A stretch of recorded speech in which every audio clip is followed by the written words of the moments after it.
Hello, happy Earth Day, and welcome to today's roundtable discussion, Getting to Zero in the Building Sector by 2030. I'm Connie Empress, Communications Manager at New Buildings Institute. This session was organized as part of the Climate Group's U.S. Climate Action Week. You can find out more on their event page on their website, theclimategroup.org. A couple of housekeeping items before we begin. First, you are muted and we cannot hear you. This helps keep the background noise down so that everyone can better hear the speakers. This session is being recorded. I want to direct you to the dashboard that you should be able to see on the right-hand side of your screen. If you are having technical difficulties and cannot see the slides or hear our speakers, you will use the question pane in this dashboard to let us know, and we will help you as we go. We may be able to take a question or two at the end of the discussion. Please ask those questions in the same question pane. We are happy to have Bill Sisson from the World Business Council for Sustainable Development moderating today's discussion. Bill, over to you.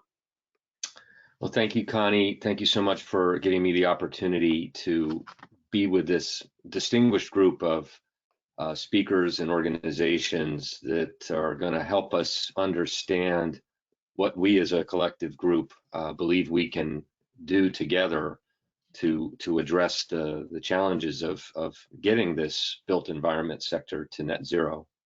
But let me start with a few opening comments before we turn it over to the panel for some discussions. Today, I'm sure many of you know, President Biden announced the U.S. nationally determined contributions for our emissions reductions to set our 10-year ahead agenda for a 50% reduction in greenhouse gas emissions from 2005 levels by 2030. The NDC has been built on the creation and the foundation of new jobs, new innovations, and reducing the impacts of pollution and climate change, particularly on those most vulnerable. In other words, a socially just transition. Outlined in this agenda were the areas to decarbonize, such as the power sector, the mobility sector, land use and agriculture, and buildings, the built environment. And this all will set us up for reaching a net zero economy by 2050, in line with the Paris Agreement.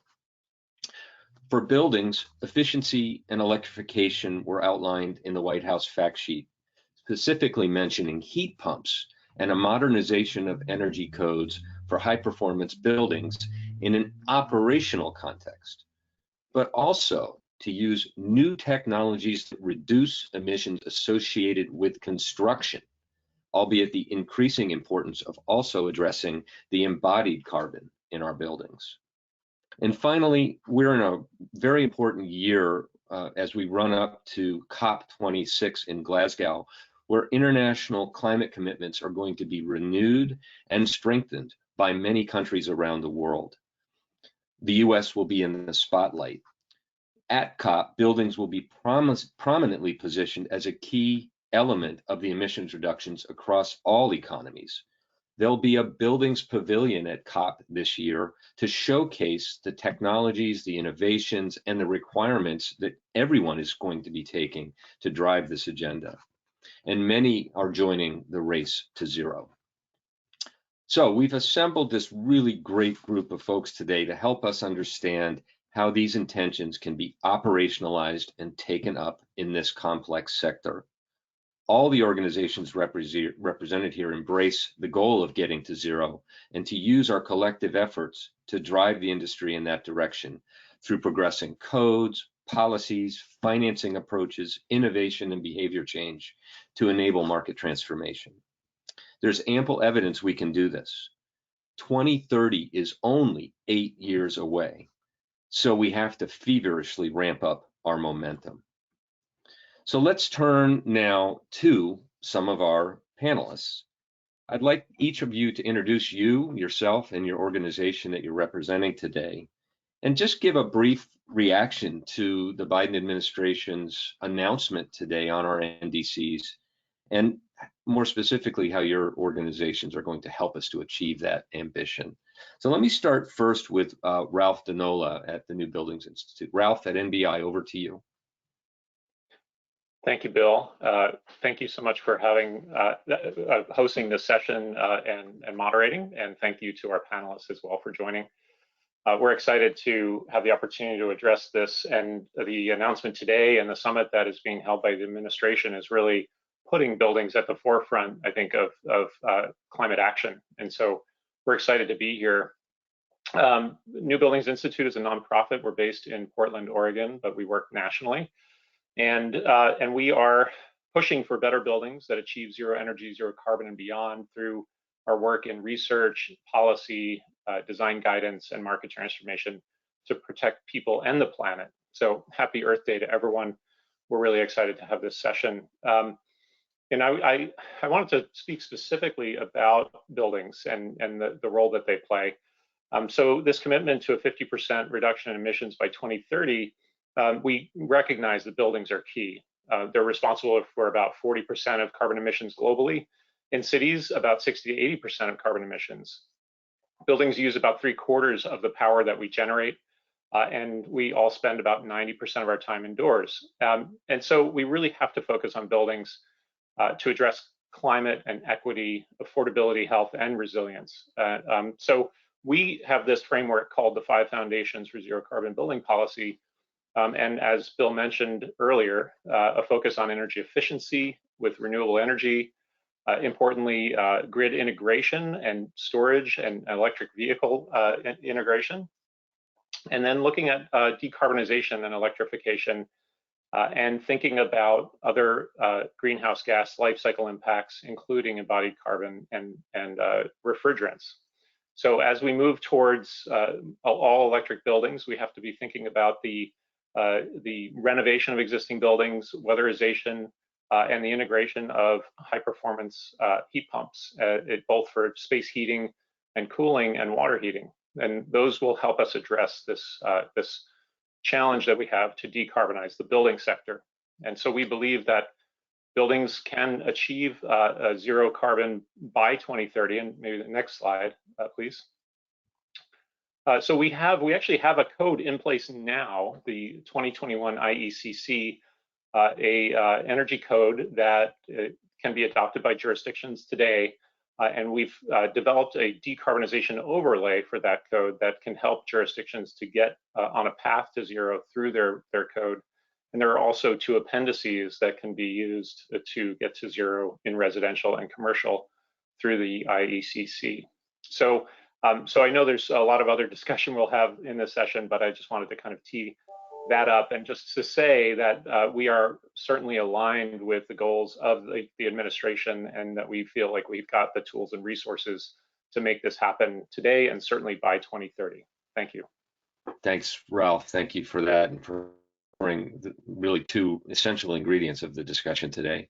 Sarah, over to you at the Department of Energy. Perhaps a little bit excited about what you heard today. Can you give us your viewpoints? Over to you.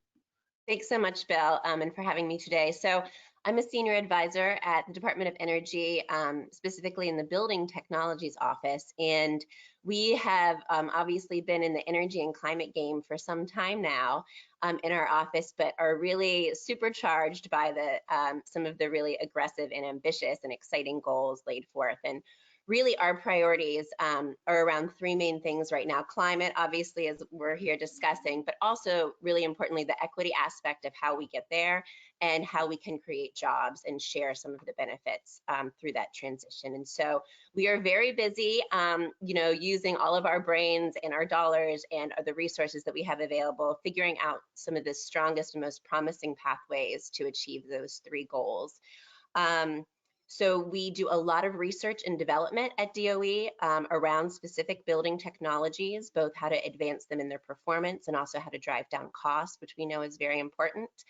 But we also do a lot of work in the deployment space. So I'm glad, Bill, you mentioned at the top of the call that it's not just technology solutions, but also market solutions. Do we have the workforce in place to install and maintain these buildings?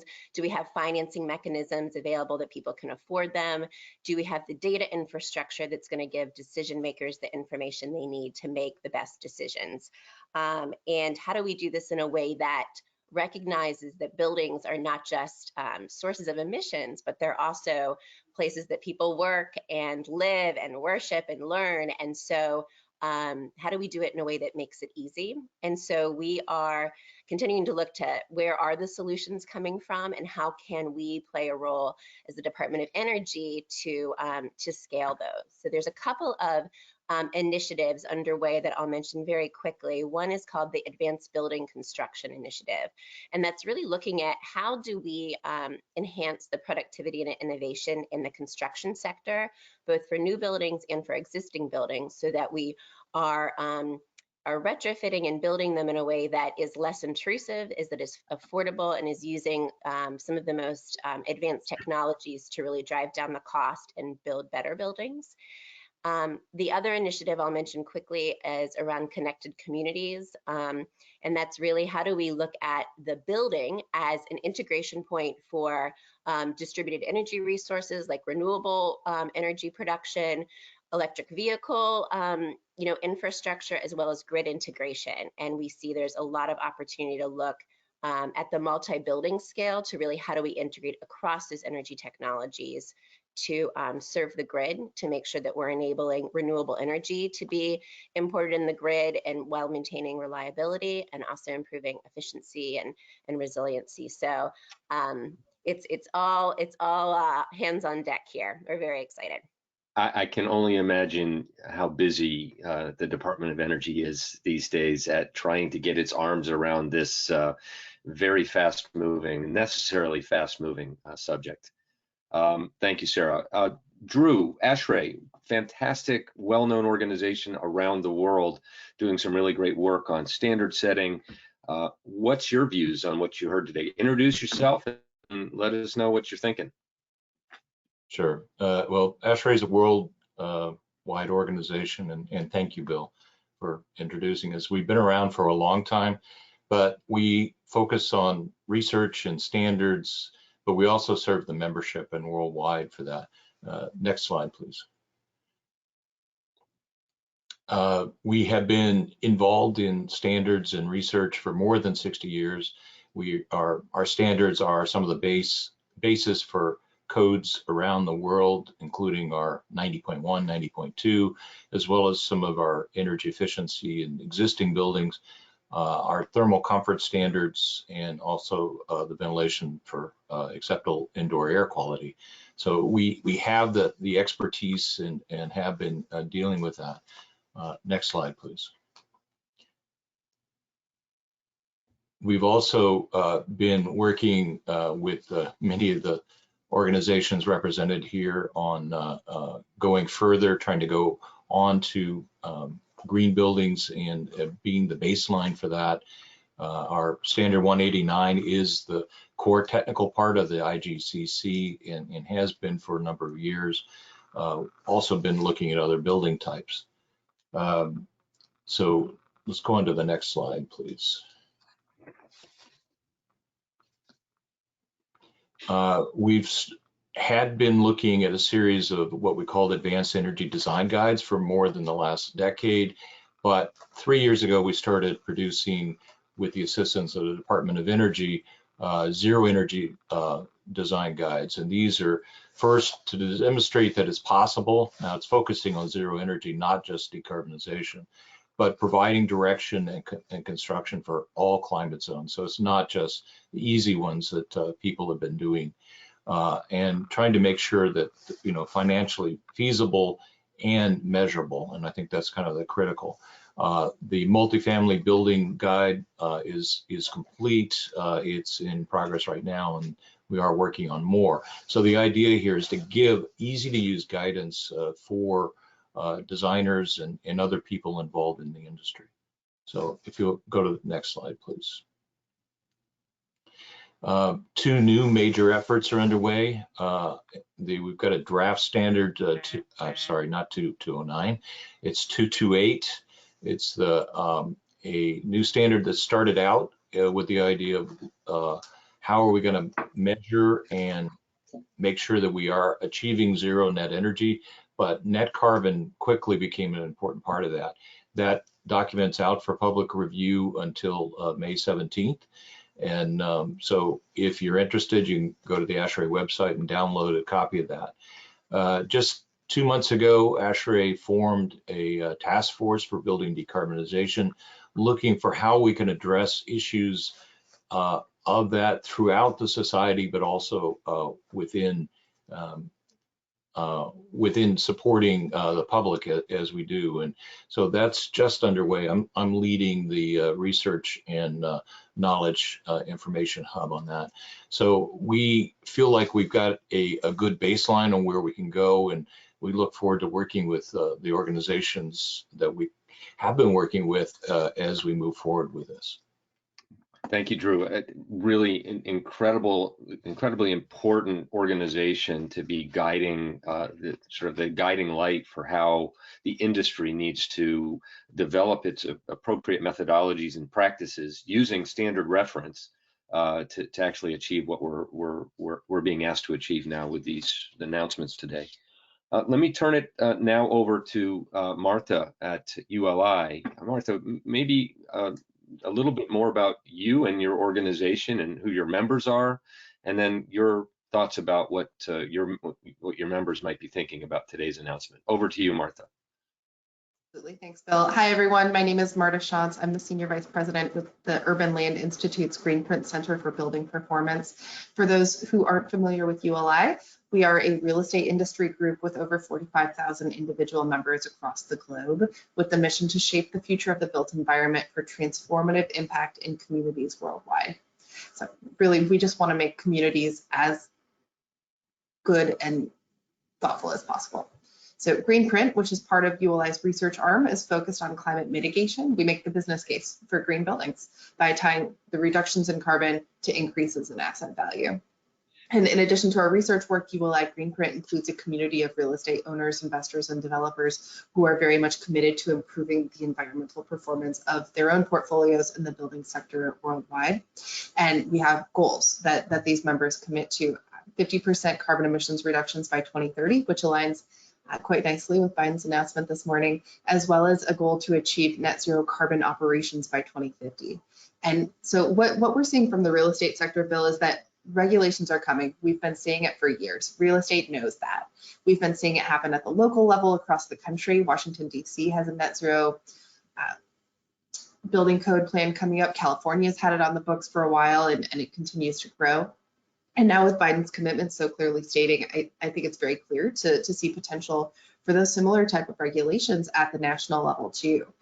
The real estate industry is gearing up for net zero construction codes to be more prevalent across the country, across the globe, more building performance standards being set. I mean, I think most recently St. Louis set one, and we expect that to continue too, and just other policy sticks across the globe. So what we're seeing from proactive real estate firms is very much planning and early efforts to make sure their portfolios are ready. And lastly, luckily, net zero, there's a very clear business case for it. It's not just that regulations are coming, but it's quite relevant.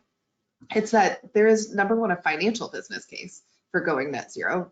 Making your energy bill zero certainly helps your operational efforts and adds asset value to your building. Additionally, investors are asking for it. Real estate owners and operators and developers are seeing that in order to get the investment that they're looking for, they need to show their leadership and commitment to climate and to net zero. On the flip side, tenants are asking for it. And it's not just the big tech tenants anymore who are looking for this to meet their ESG and climate goals. It's all tenants who may be mission driven, may have employees who are committed to climate, but it's very much starting to be part of their own leasing real estate strategy. And as Ralph mentioned, there is an additional benefit of that kind of grid resilience and reliability when you have that grid interconnected element of net zero with that technology in your building. So all of that together, ULI sees net zero as something to plan for and something that we're on board with. How many members did you say you had at ULI? ULI has about 45,000 individuals across the globe. So that's and so that's individuals, not companies, but owners, investors, developers, architects, engineers, brokers, you name it. Right. Everyone in the real estate value chain. What strikes me is the important voice the real estate's community needs to be providing to drive the rest of the industry, to provide the right technology solutions, to be able to adopt the right standards, to really push ahead this agenda, because we've always said, unless it's being demanded, the industry isn't going to do it on its own. So really important to hear ULI's work and your mission and such. Another really important organization is the U.S. Green Building Council. Liz, over to you to tell us. I don't think too many people have heard of USGBC. I'm just kidding. So perhaps you can give us a little insight on who you are, your role, and as well what you think about today's announcement. Over to you, Liz. Thanks, Bill, and good morning, everyone. Thanks for joining us. USGBC is a nonprofit mission-based organization. We've been around for 28 years, and through that time, using all of our platforms to try to drive transformational change in how we design, build, and operate buildings, and to transform communities to support the planet as well as the people that use and occupy them. We are excited to see the Biden announcement today, as well as all the developments really this whole year. These are things that we and many of the organizations on this panel have been talking about and understood for years, that buildings are an essential part of the climate solution, and that addressing buildings helps create opportunities for equity, for saving money, for improved health, and for resilience. So it's exciting to now see our leadership recognizing those facts and putting that into policies or proposing that. I was back at in Paris at the COP, and that was the first Buildings Day that had ever been held at a COP. And at that time, all of us, and some of you were there as well, were just trying to say, like, hey, it's the buildings. You got to include the buildings. And now at least the buildings are, I think, accepted as a core piece of it. So that's really rewarding. But I'm also feeling sober today and reflecting on where we are. So several years ago, the Intergovernmental Panel on Climate Change put out its 1.5 degree report, and that called for all new construction to be net zero by 2020.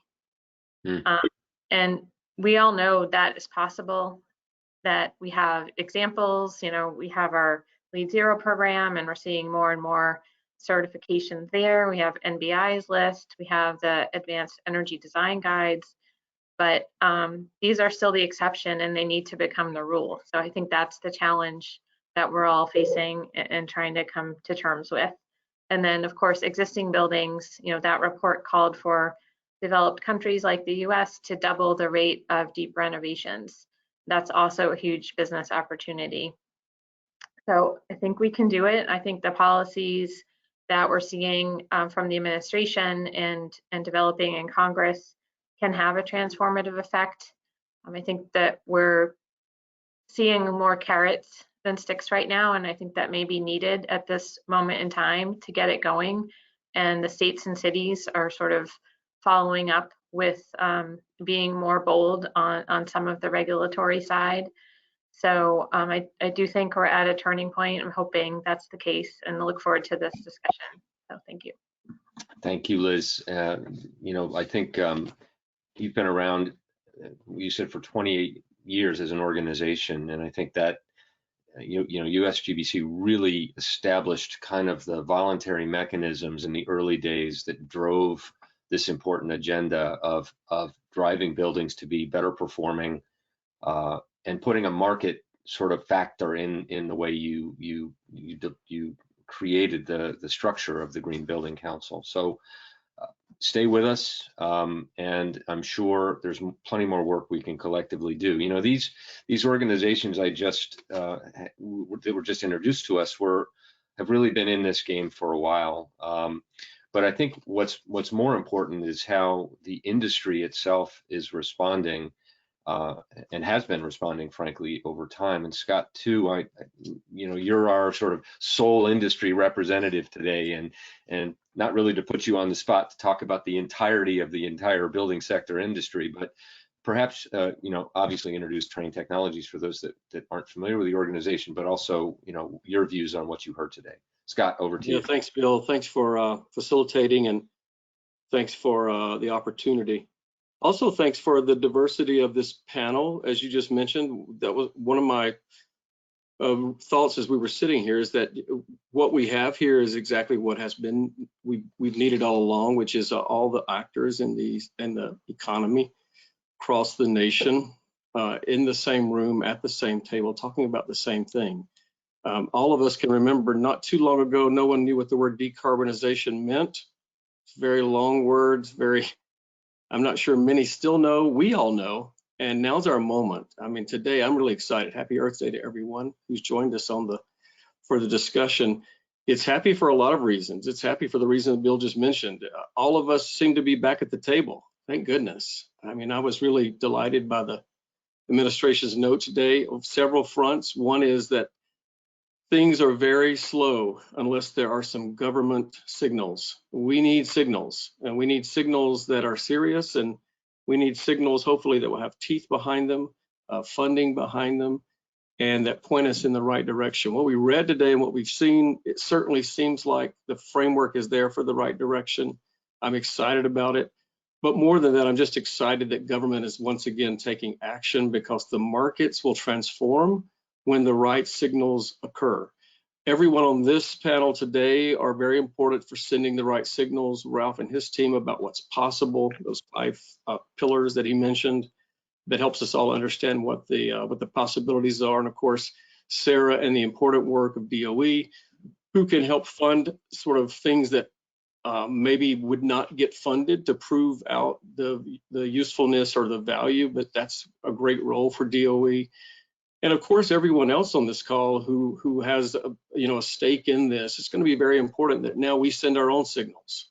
But we really needed today to happen, that the government send a signal, and the right signal, that will enable us to adopt the technologies and the patterns and the behaviors that's required. And so Trane Technologies, as many of you may know, Trane, the largest HVAC comfort provider in the country. 1 out of 2 buildings depends on Trane for some piece of its comfort system. Could be automation, could be filtration, could be the full system. Of course, we know Drew and the great work that ASHRAE does. It's very much connected to all that we do in our innovations. And I'll tell you that what's really been important for us is setting the bold target. We have the largest product emissions reduction target in the industry. We've committed to removing a gigaton of carbon from our customers' footprint by changing how we do what we do inside buildings, really changing our products so that they become a much less of a burden on the electrical grid, and that we also do the hard work of transitioning to next generation refrigerants. And so I think targets are really important. That was the other piece I wanted to mention that I'm excited about today from the Biden administration's notice, which was not only did they say we're back and we're serious, they set a target. And that's the first big step that all of us have to get behind, because that sets the direction, the North Star for behaviors, for new actions, for new innovations. And we needed today to happen to make, I think, this discussion a lot more robust. Thank you, Scott. Really important player in the decarbonization space for the industry, and thank you for taking the time to give us your views on what you heard today, and thank you all. I probably neglected myself to introduce myself early on, but the WBCSD, the World Business Council for Sustainable Development, is a member-led organization. We're 200 of the largest multinationals in the world trying to drive the sustainability agenda. Happy to share more thoughts on that, depending on if there's time. But I think one of the pieces of work we just released a few weeks ago was what we call our Vision 2050 work, and I encourage you all. You can Google it. You can have a look, review it yourself. And I would take the time to do that. But in that piece of work, there's 4 enablers that we talk about, and they've all been brought up here today, and they're all essential to how this market transformation that we're talking about, and that's what we're talking about, will actually take place in the built sector, and specifically. Those 4 enablers are policy, and the appropriate policy mechanisms that are going to be driven by all of us and asked for by all of us. The second is going to be around financial innovations. And what are those financing mechanisms that are going to unlock the capital that's needed to make all of these investments that we just talked about? It isn't just going to be government funded. It's got to be privately funded. Frankly, it's all got to be privately funded. The third enabler is really around innovation. And we're not going to get everywhere we need to get to without an additional degree of innovation. And in the Biden plan, they talked about embodied carbon. And we're going to have to think long and hard about how we drive carbon out of our construction materials. It's possible, it's doable, but we're going to have to work towards that goal. And the fourth enabler is really around behavior change. And that's fundamental. You know, I go back to some of the comments I made earlier, that we have to feverishly ramp up momentum. There's momentum in this churn to net zero for sure, but it isn't going strong enough, fast enough, or at a scale that's actually going to meet this ambition that's set up in our 2030 agenda. And that's only 8 years away. And furthermore, this is not a sector that's known for moving quickly on new technology. So look, Ralph, you introduced this framework: maximize energy efficiency, prioritize on-site renewables, utilize off-site renewable sources, measure and manage operations. Get there in that way. But what really is going to move this industry to fully adopt and start to really churn this in this direction? Who would like to take that on as a first comment? Can I, Bill, you know, just a little additional context, because I think Liz talked about this, and I just wanted to mention, you know, we do have codes and policies. We've got building performance standards. We do have the kind of the code and policy framework available to us today. Jurisdictions are adopting them. You know, our Getting to Zero database, the buildings database that NBI has been basically fostering for the past 12 years. We've tracked over 700 verified and emerging zero energy, zero carbon and all electric buildings. You know, that's the proof in the, you know, of what's possible, right? So we have that evidence. You know, NYSERDA has just awarded their Empire Challenge, you know, grants to some leading projects in the state of New York. You know, we know there are examples all over, and I think this question that you have is how do we transform the industry? That's really the critical component. And so, you know, for one thing, we know the architecture, engineering, construction, and operations and maintenance professionals need to get the training and the capacity building in place. I think, you know, every organization represented here is doing that work. More need to do that work. I'd just say, you know, we need to have the professional capabilities in place to get there. And then, as you also shared, we need to change our behavior, and we have to start making these changes, you know, starting today. But this is not a technology challenge. This is not even a know-how challenge. It's just it's all of us just acting together to move towards you know, the buildings of the future that we know we can do today. Yeah, I'll piggyback off of what Ralph just said. I think you know, and Scott mentioned this too, I really appreciate the representation of, you know, different industries and folks and organizations doing really impactful work on this call. And I do think that we absolutely have to be aligned. The goals before us are very daunting and very exciting, but it's not going to happen in a scattershot efforts. And I think we have seen a lot more alignment, you know, in the past few years. And I'm really excited to continue the partnership with all the folks on the phone and many others to really align what we're doing to make an impact. And for me, what I think it's going to take is really making it the new default, so making these pathways easy and attractive. I think a lot of that does have to do with workforce.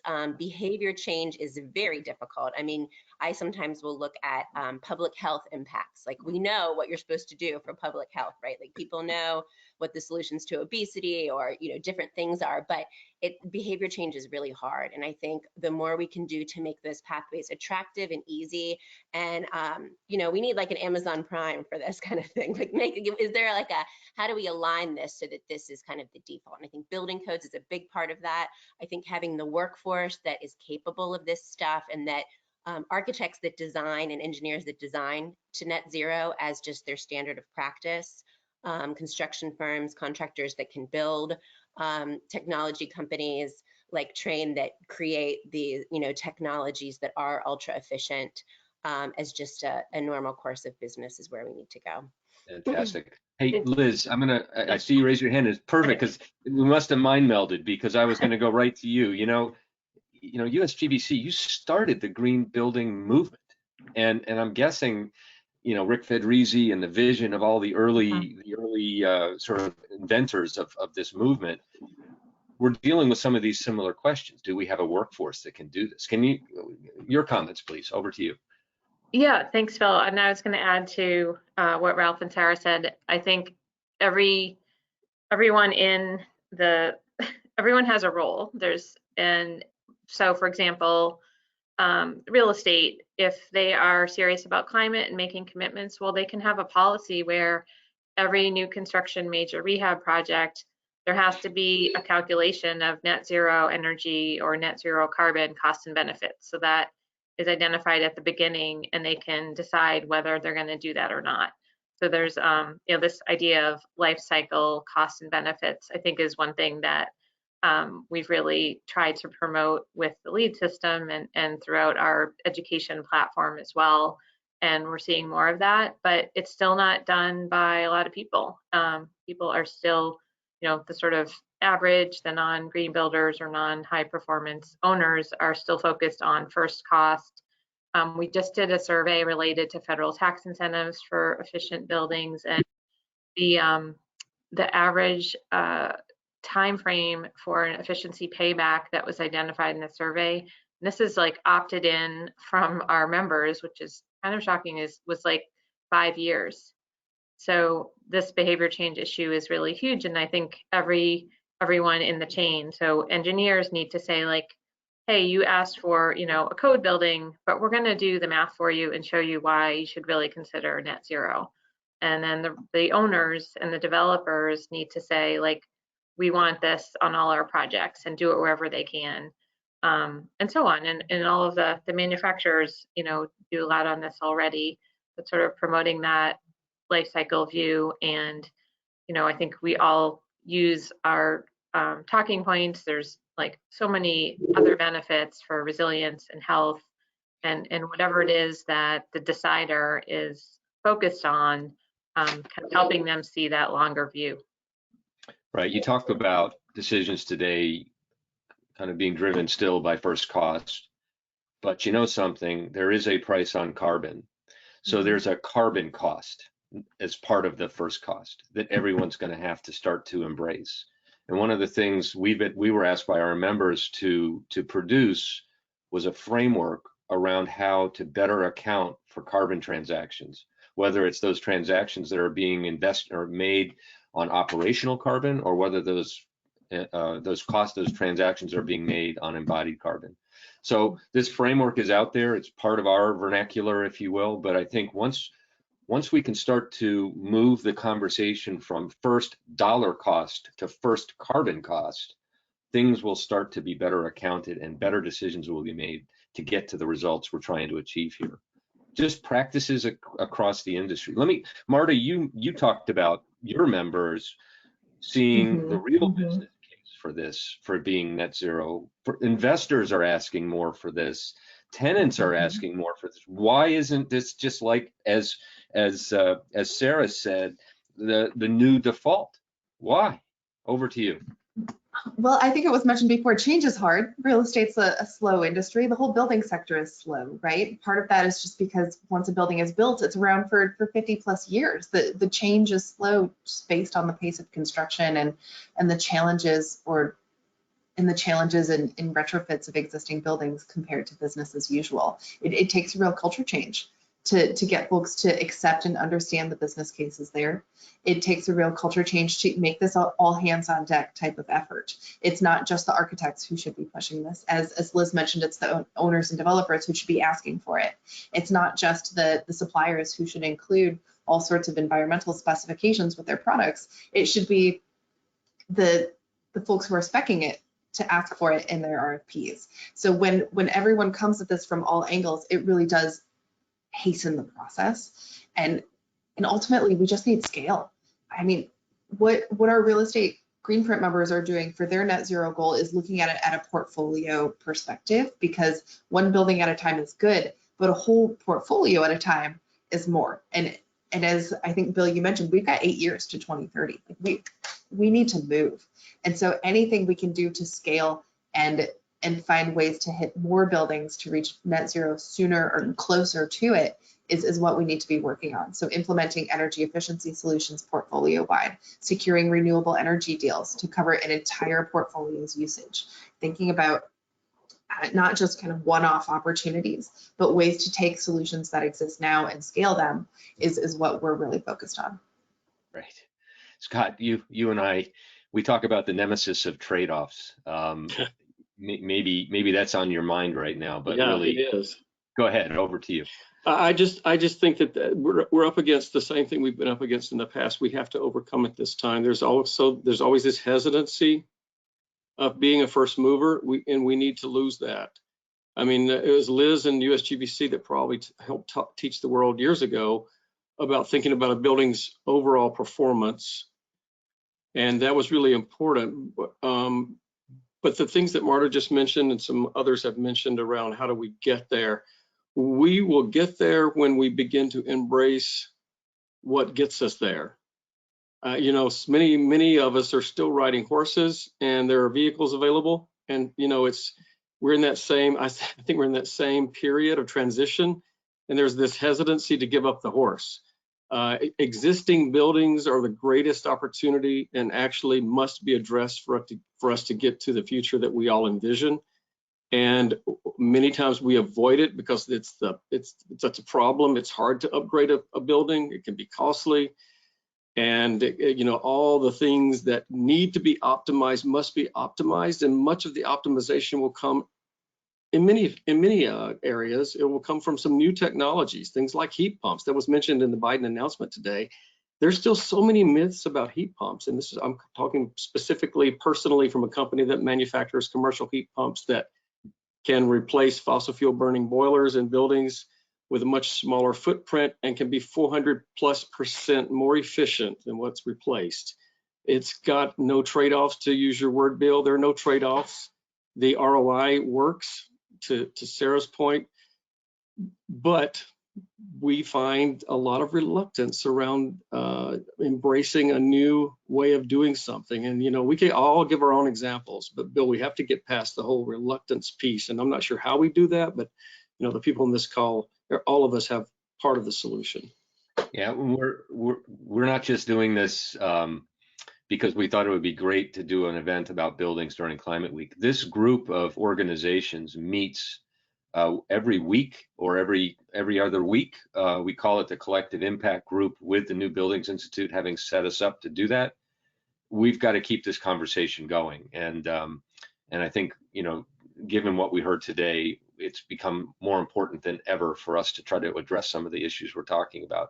Drew, ASHRAE's been at this for a while. You've been moving this really slow-moving industry along with standards and standard guidance for years now. What's the difference now to get us to get the acceleration we need as an industry and really hit that sort of ground running and get to this 8-year mark that we have ahead of us? Thoughts on that? Yeah, Bill, I think that's a great question. One of the things that our committees, the Standards Projects Committee, which develop our standards, are coming to realization is, you know, for years we were using cost as a basis, and that's no longer enough. We've got to take a look at least in our energy standards, the carbon impacts and really measure that. And 189.1, actually, you do an energy comparison, a cost comparison, and a carbon, and you have to do all three to be able to pass.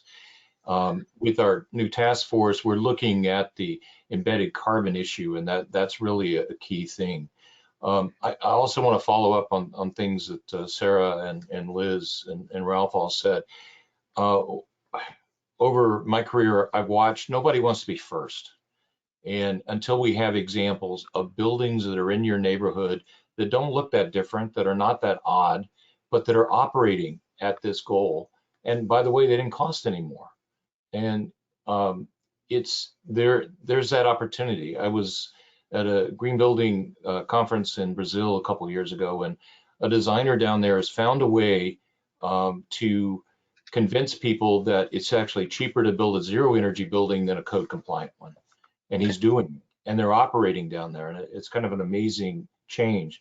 But I think it takes a mindset.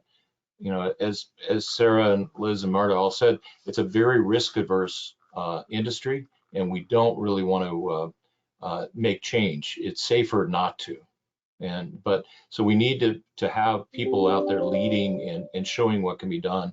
And I think that's ASHRAE's mindset has really changed. The carbon is the way we've got to go, and I hope we'll see that that leadership help the rest of the industry with our partners here. Right. Thanks, Drew. And you know, I was thinking as we were talking about the things we can do. Most of us, if I look around, you're all sitting in your homes right now. You're probably close to a window, and so when you think about the built environment, you typically look out the window at your neighbor's house or what have you, but you're not actually looking at your own. And I think there's a lot we can be doing to our own homes as we sit in them now, to really start thinking about how can we ourselves make our homes 50% less carbon intensive by 2030. Because if we're all doing it, then the movement begins.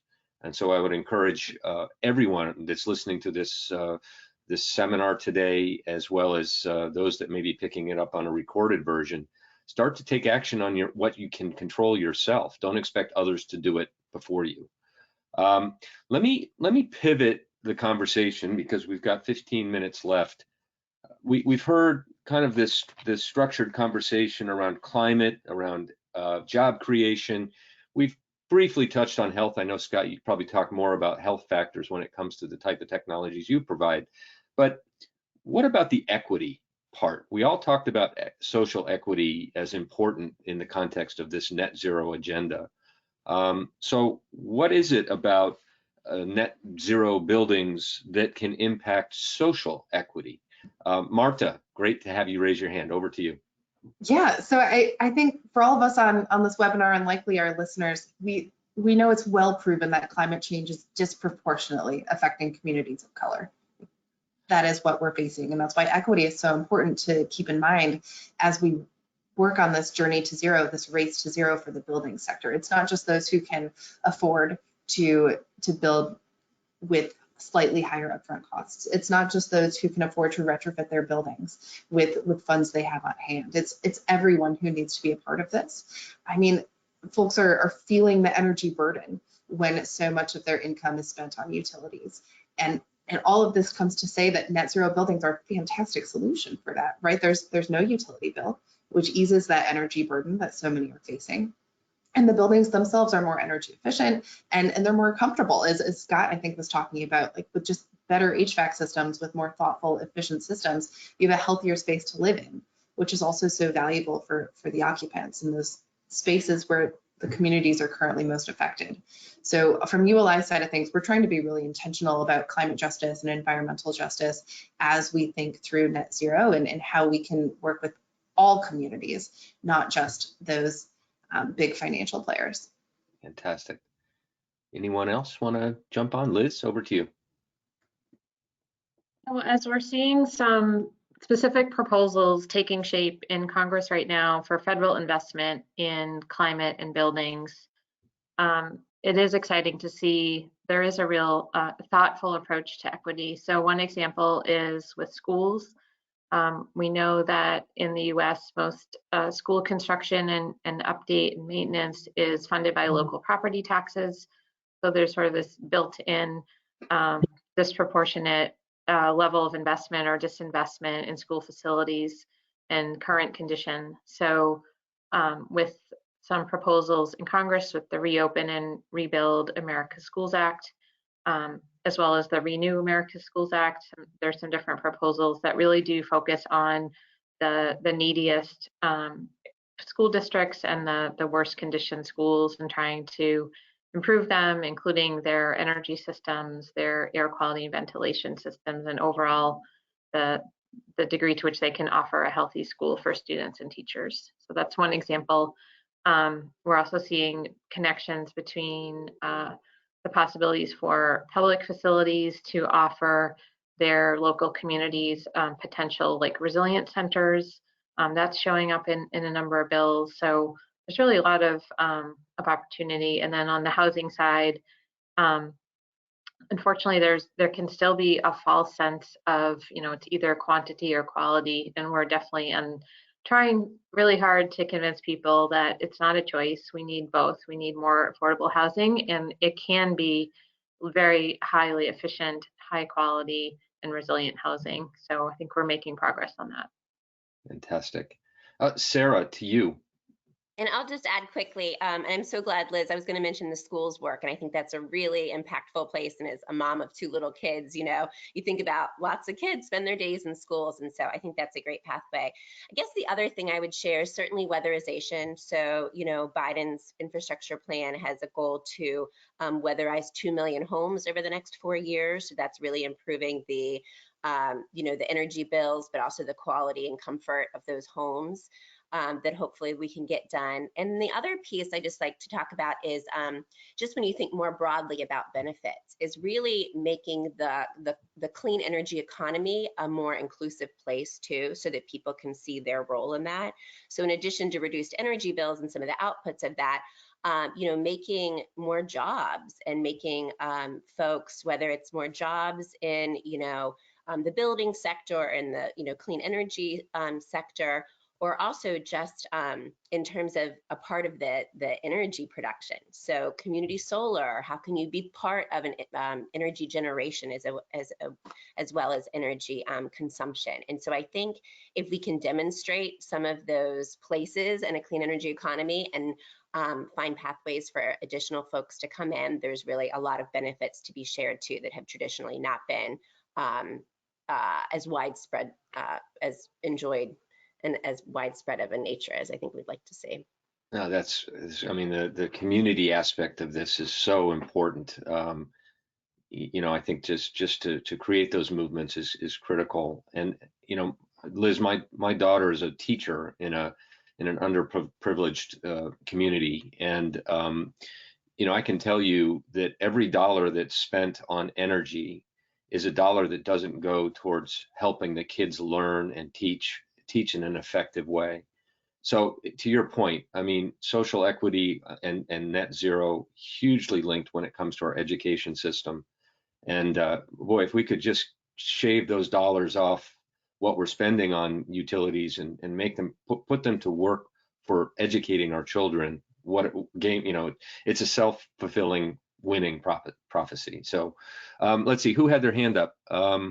Ralph, over to you. Yeah, Bill, yeah, I agree with all the comments thus far. I think in essence, our focus on diversity, equity, and inclusion is going to require us to really kind of look at everything. I think, every policy and program to really try and better understand, what is going to most effectively, provide access and support for, typically underrepresented communities. There is, we've had a long tradition of creating policies and programs that benefited certain segments of society, and I think we have to revisit that. Starting now, we've been involved in projects like the Zero Cities Project, the American Cities Climate Challenge. These are programs that are putting equity first, and an organization we're working with in the Midwest, the Midwest Building Decarbonization Coalition. Again, it's equity first and really focusing, investment in usually, or typically underrepresented populations and communities. And so I think, we do have to step back, and our organization, we've been on this path, for more than a year now, really focusing to say, we know the industry needs to really examine, our the way things are currently structured, and what does a more equitable approach look like. So I think there's a lot of really good work to be done here. There's some great emerging programs. For instance, the tech program, which is just being launched in California, is really focusing on low-income and disadvantaged communities and working on electrifying heat and space heating and water heating. So we're seeing emerging programs, and I think that's something we can all be excited about and start to model those for other parts of the country as well. I think you got Scott's sort of attention there. So Scott, what's up? I want to look at the other end of what's happening though, and I think we all have to be honest. I mean, I work for a company where we're concerned every day. Our go-to-business model is providing access to cooling, but equitable access to cooling is a tough one that we all have to have. It's like an all hands on deck. I mean, there are urban heat islands that we're all aware of. Cities are between 1 and 7 degrees warmer than the surrounding areas of cities, and urban areas continue to grow. It's like a double whammy in a warming world. We're trying to solve it all at once. Yet we all realize that there's still a lot of unnecessary energy being consumed via inefficiencies, and we also recognize there's a lot of unnecessary greenhouse gas emissions being that we're allowing to happen, and we've got to attack that problem and call it a problem and go after it that way. Many times I think we all get enamored with the latest, greatest technology and the new things, but we have to go after what's wrong too.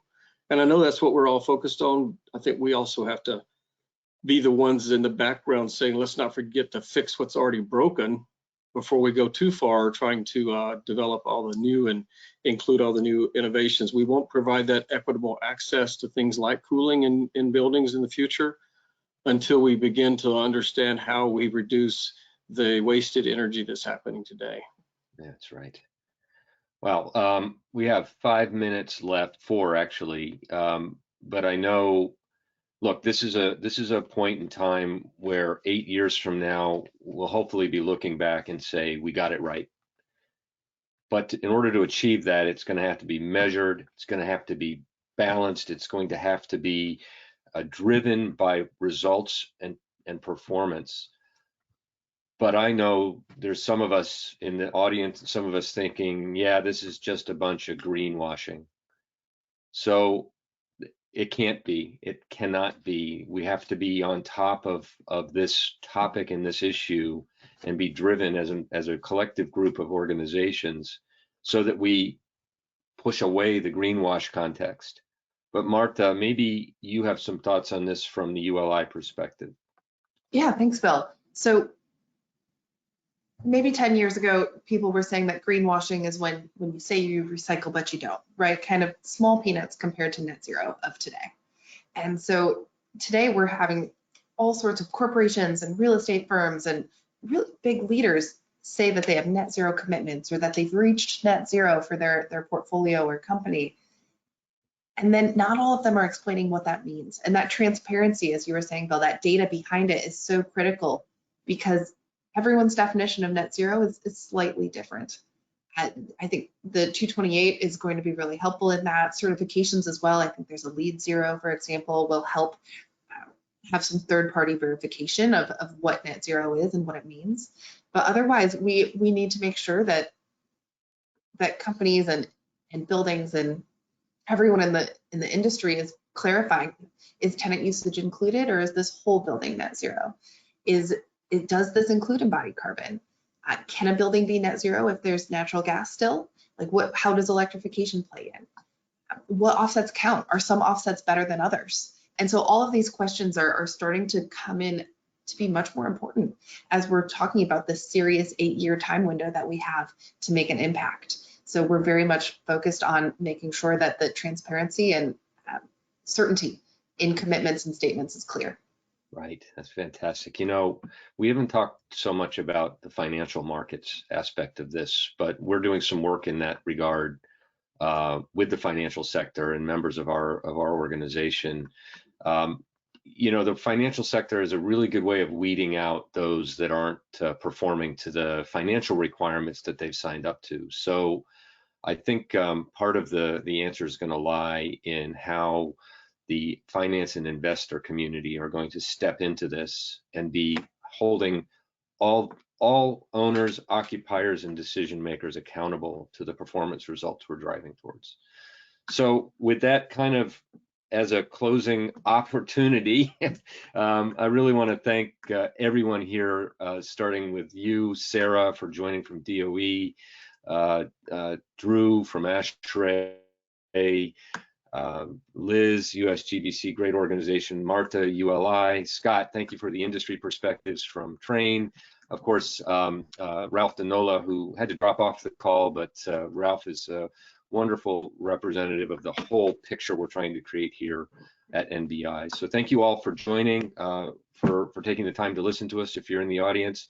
And please pay attention to this group as we take our agenda forward. Thank you all, and have a great day. Thanks, everyone. Thanks, Thanks, Bill. everyone. Thanks, Bill.